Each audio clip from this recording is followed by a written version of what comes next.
તો 4 બંગડીવાળી ગાડી ગીતના વિવાદમાં આદેશ આપવામાં આવ્યો છે। કોર્ટે આદેશ કર્યો છે। લોક ગાયિકા કિંજલ દવેને 1 લાખનો દંડ ફટકારાયો છે। અમદાવાદની સિવિલ કોર્ટે 1 લાખ રૂપિયાનો દંડ ફટકાર્યો છે। અન્ય મીડિયાએ રિલીઝ ગીતનો જાહેરમાં ઉપયોગ કર્યો। નાણાકીય ફાયદો મેળવ્યા બદલ કિંજલ સામે કાર્યવાહી કરવામાં આવી છે। કિંજલ દવે કોર્ટમાં બિનશરતી માફી માંગી। હજારો સામે ગીત ગાયું, પૈસા કમાયા, માફી યોગ્ય નહીં તેવું કોર્ટનું અવલોકન। 7 દિવસમાં 1 લાખ અરજદારને ચૂકવવા માટે કોર્ટે આદેશ આપ્યો છે। સપ્તાહમાં રકમ ભરપાઈ ન કરે તો 7 દિવસની સાદી કેદની સજા થઈ શકે છે।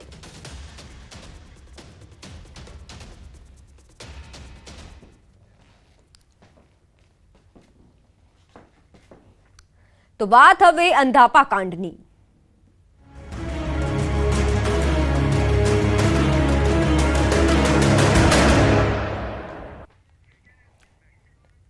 અમદાવાદના માંડલમાં મોતિયાના દર્દીઓને આડઅસર થઈ છે। આડઅસરના કારણે 12 થી વધુ લોકોને સોલા સિવિલ ખસેડાયા છે। અમદાવાદ એક્સપર્ટ ડોક્ટરોની ટીમોએ સ્ક્રીનિંગ કર્યું હતું। માંડલ હોસ્પિટલનું ઓપરેશન થિયેટર બંધ કરાયું છે।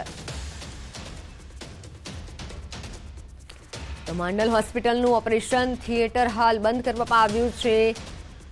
માંડલમાં મોતિયાના દર્દીઓને આડઅસર થઈ છે। આડઅસરના કારણે દર્દીઓને દેખાવાનું બંધ થઈ ગયું છે અને જેની ફરિયાદો ઉઠી અને ત્યારબાદ તંત્ર હવે હરકતમાં આવ્યું છે। એક્સપર્ટ ડોક્ટરોની ટીમે સ્ક્રીનિંગ કર્યું છે અને હાલ માંડલ હોસ્પિટલનું ઓપરેશન થિયેટર કે જેને બંધ કરી દેવામાં આવ્યું છે। અમદાવાદમાં મોતિયાના દર્દીઓને આડઅસર થઈ છે। માંડલમાં આવેલ હોસ્પિટલમાં આ તમામ દર્દીઓએ સારવાર લીધી હતી અને ત્યારબાદ આ તમામ દર્દીઓને આડઅસર જોવા મળી છે।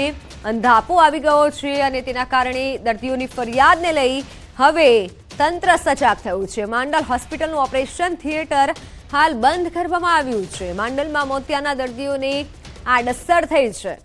12 થી વધુ લોકોને આડઅસર થઈ છે। સોલા સિવિલ આ તમામ દર્દીઓને હાલ ખસેડવામાં આવ્યા છે। એક્સપર્ટ ડોક્ટરોની ટીમ હાલ કામે લાગી છે। સ્ક્રીનિંગ કરવામાં આવ્યું અને હોસ્પિટલનું ઓપરેશન થિયેટર કે જેને બંધ કરી દેવાયું છે। માંડલમાં મોતિયાના દર્દીઓને આડઅસર થઈ છે। ઓનલાઈન પર મારી સાથે સંવાદદાતા નવીન જોડાઈ ચૂક્યા છે। જી નવીન, હાલ દર્દીઓની હાલત કેવી છે, કેવી આગળ કાર્યવાહી? મિત્તલ, હાલ દર્દીઓની ટ્રીટમેન્ટ ચાલી રહી છે અને જે કાલ રાતના સમાચાર મળ્યા છે કે તમામ જે 12 લોકો હતા, કેમ કે અગાઉ 5 લોકોને સિવિલ હોસ્પિટલમાં ખસેડી દેવામાં આવ્યા હતા, પરંતુ બીજા જે 12 લોકો હતા તમામ લોકોને પણ સિવિલ હોસ્પિટલમાં ખસેડી દેવામાં આવ્યા છે। તમામ લોકોની તપાસ ચાલી રહી છે। જો કે કોઈની દૃષ્ટિ ગઈ હોય એ પ્રકારના કોઈ સમાચાર નથી। તમામને ટ્રીટમેન્ટ કરવામાં આવી રહી છે, પરંતુ સૌથી મોટો સવાલ એ છે કે આ પ્રકારની ઘટના કઈ રીતે બની છે અને પાછળનું કારણ શું છે અને તેના માટે જ ટીમ જે છે તે કાર્યવાહી કરી રહી છે અને આ તમામ લોકોની ટ્રીટમેન્ટ પણ હાલ અમદાવાદમાં ચાલી રહી છે। જી બિલકુલ નવીન, આભાર માહિતી બદલ। તો આ તમામ લોકોની સારવાર સોલા સિવિલ હોસ્પિટલમાં ચાલી રહી છે। એક્સપર્ટ ડોક્ટરોની ટીમે સ્ક્રીનિંગ કર્યું હતું અને ત્યારબાદ ઓપરેશન થિયેટર બંધ કરવામાં આવ્યું છે।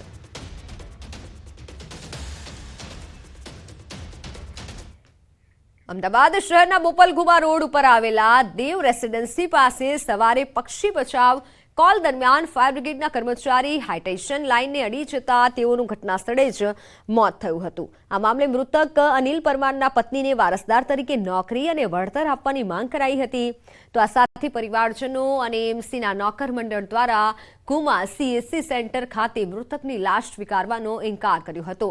એમસી વિપક્ષ નેતાએ પણ પીડિત પરિવારને આર્થિક સહાય આપવામાં આવે, ફાયર કર્મચારીને ઇન્સ્યોરન્સ પણ આપવામાં આવે તેવી માંગ કરી હતી। તો બીજી તરફ સ્ટેન્ડિંગ કમિટીના ચેરમેને પણ પરિવાર સાથે મુલાકાત કરી સહાય અંગે વિચારણા કરવાની વાત કરી છે।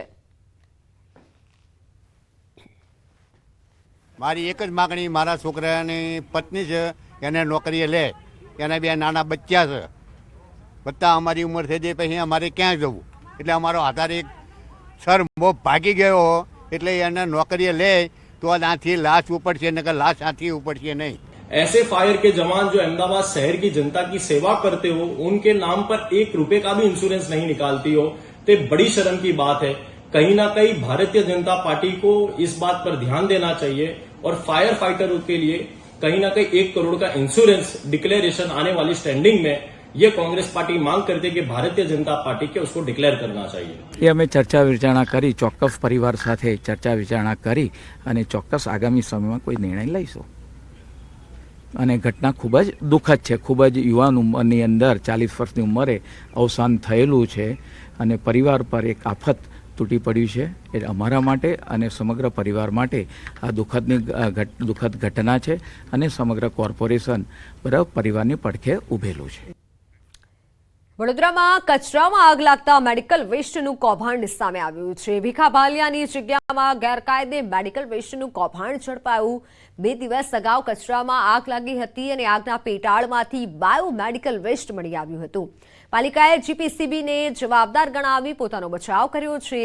ખાનગી જગ્યામાં બાયોમેડિકલ વેસ્ટની ડમ્પિંગ સાઇટ કોણે બનાવી તે અંગે મોટો સવાલ ઉભો થઈ રહ્યો છે.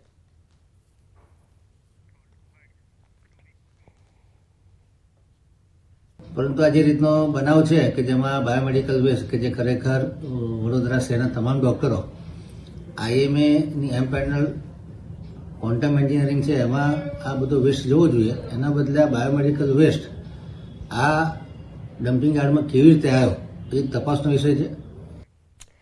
મોટા સમાચારની વાત કરીએ તો પીએમ નરેન્દ્ર મોદી કેરળના પ્રવાસે છે. કેરળના ગુરુવાયુર મંદિરે પહોંચ્યા છે પીએમ મોદી. ગુરુવાયુર મંદિરમાં પૂજા અર્ચના કર્યા. ત્રિપ્રચાર શ્રી રામાસ્વામી મંદિરમાં પૂજા અર્ચના કરી. બપોરે આપશે અને વિકાસ કાર્યોની બપોરે ભેટ આપવામાં આવશે અને હાલ તેઓએ પૂજા અર્ચના કરી છે મંદિરમાં.